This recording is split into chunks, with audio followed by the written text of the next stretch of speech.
तनमन साफ़ YouTube channel जा मोअज़्ज़ज़ नाज़रीन अस्सलाम वालेकुम।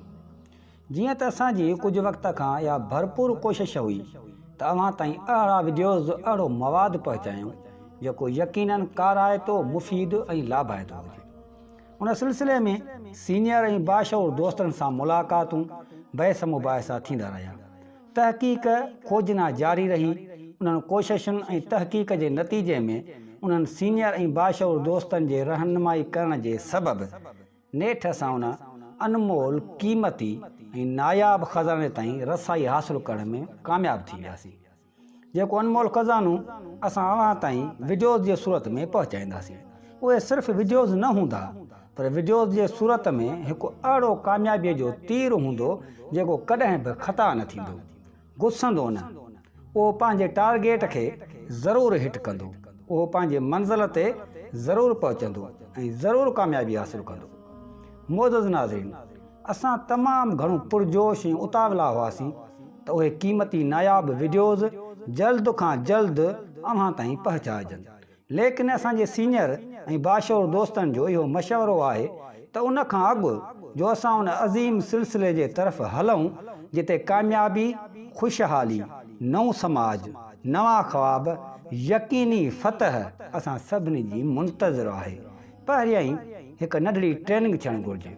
हिन ट्रेनिंग जो मक़सदु इहो आहे त जॾहिं उन कामयाबीअ, ख़ुशहालीअ, फ़तह जे तरफ़ हलंदासीं त उन खां अॻु असां मुकमिल ट्रेंड ऐं तयारु थियल हूंदासीं।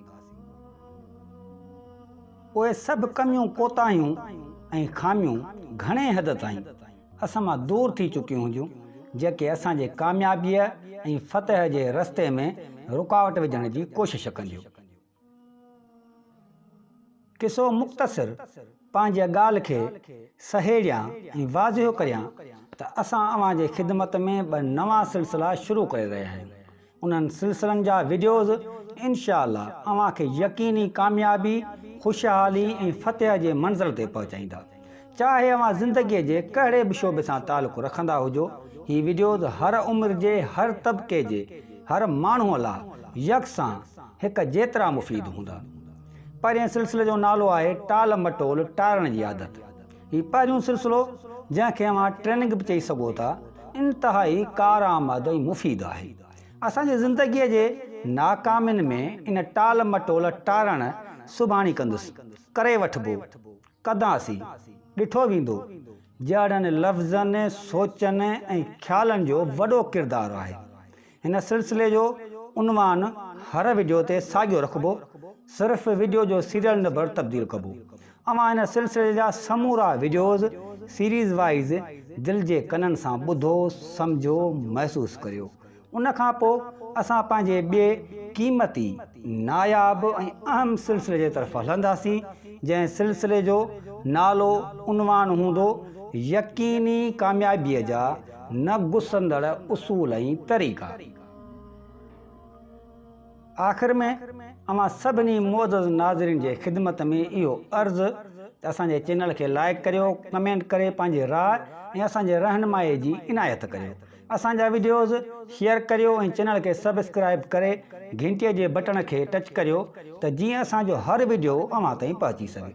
सच पुछो त हिन तरह जो कमु, हिन तरह जी महिनत सिंधी ज़बान में करणु वॾो रिस्क आहे, छो त अलाए छो असांजो सिंधी माण्हू तख़लीक़ी, मुफ़ीद ऐं काराइते मवाद खे तमामु घटि अहमियत थो ॾिए या पसंदि ई नथो करे।